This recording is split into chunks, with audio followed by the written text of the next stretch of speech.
ओम श्री परमात्मने नमः। प्रिय बंधुओं, नमस्कार। पिछले वीडियो में श्रीमद् भगवद गीता जी के अध्याय 6 के श्लोक संख्या 1 से 10 तक पर चर्चा की गई थी।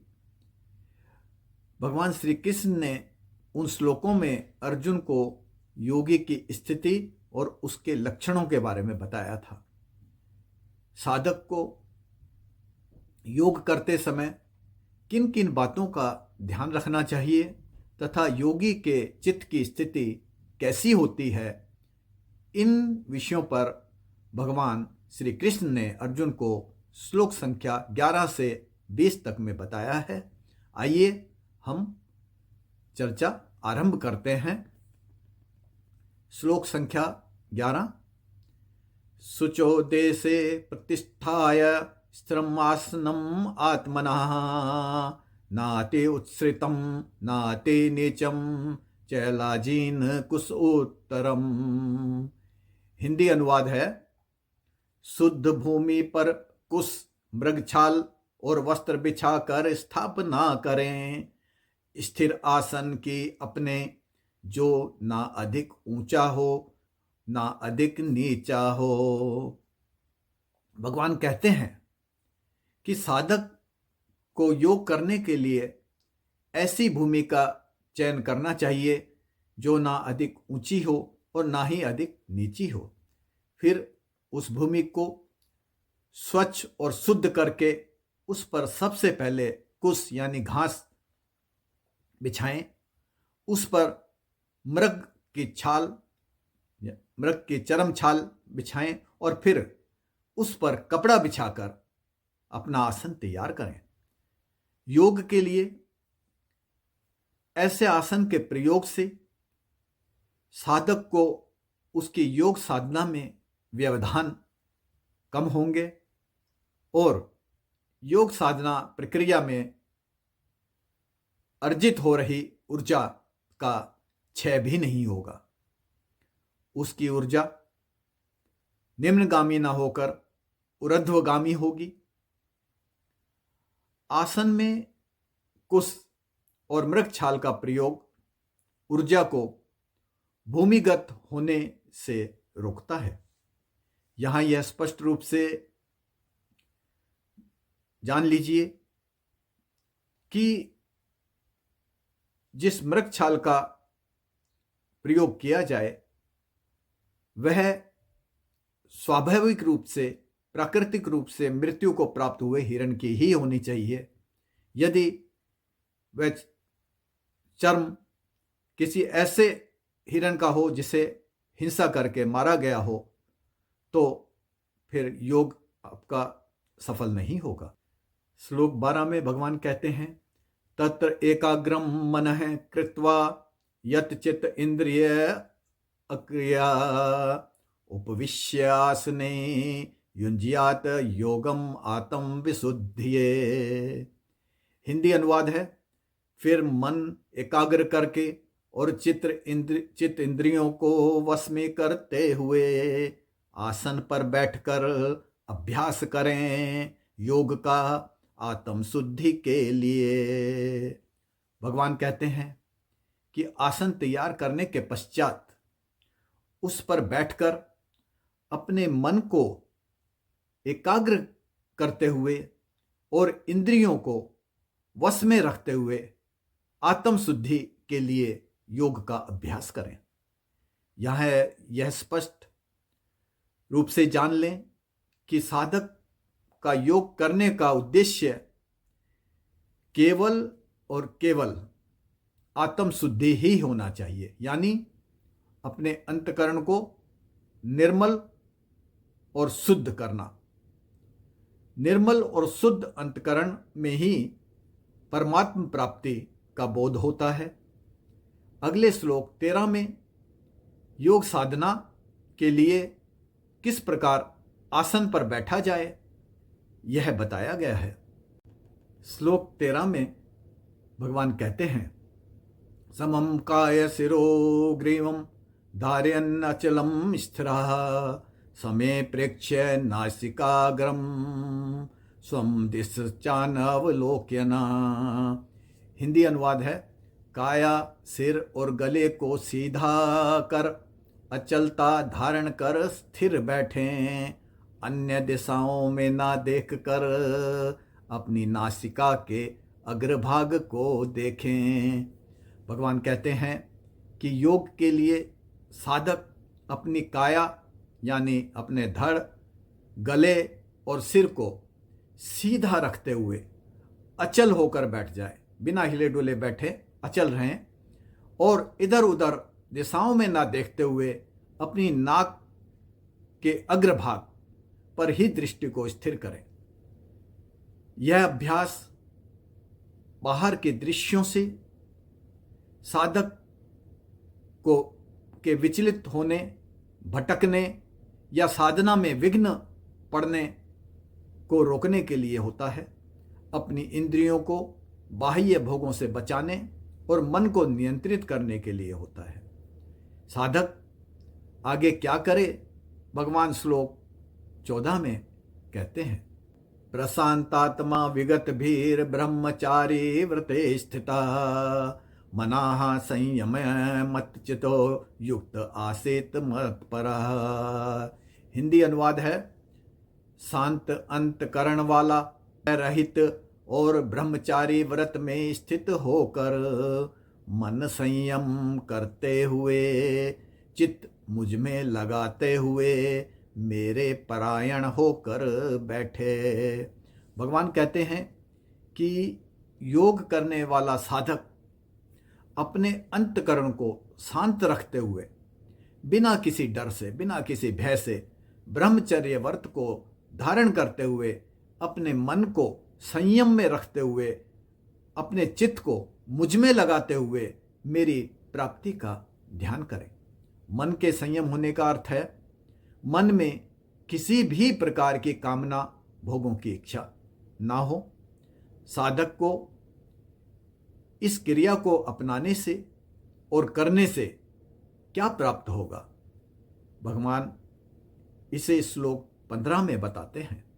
युञ्जनम् एवं सदात्मनं योगी नियत मानसः शांतिं निर्वाण परमाम मत संस्थाम अधिगच्छति। हिंदी अनुवाद है, इस प्रकार नियंत्रित मन को सदैव परमात्मा में लगाए हुए योगी स्थापित होकर मुझ में प्राप्त करता है निर्वाण की परम शांति को।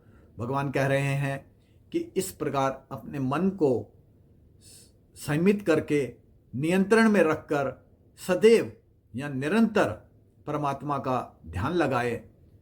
योगी अपने हृदय में, जो योगी इस तरह से करता है वह हृदय में मुझे अवस्थित करते हुए परम शांति की स्थिति यानी निर्वाण को प्राप्त करता है।